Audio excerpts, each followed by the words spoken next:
To automatically change your watch face when exercise mode on your Samsung Galaxy S24 Ultra is active, you have to set the watch face in the exercise mode setting to the desired one. To do so, swipe down the top of the screen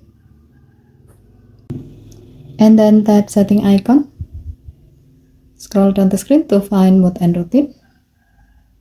Tap mode and routine. While you are in the mode section, tap exercise. Scroll down the screen. Under change appearance section, tap the watch face thumbnail and then select the desired watch face. As the example, we will select Fit Future. Tap done button.